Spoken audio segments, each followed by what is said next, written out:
上新的消息要来关心台南安平，昨昏暗时7点外的时阵，发生一件车祸，有一台当咧出勤的警察车，甲一只多元客运车，伫永华路甲玉平路的路口相撞。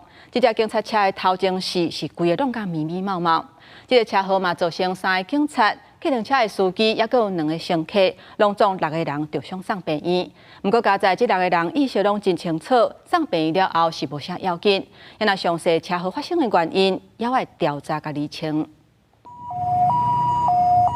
救护车赶到现场，甲受伤的警察甲民众送病院。这台警车甲白色的轿车相撞，车零件也甲规涂骹。代志发生伫咧台南市。最午暗7点外，警方接到报案，讲有人夜倒，遂派人去现场处理。警察驶巡逻车伫咧永华玉平路口，甲一台白色的多元计程车相撞。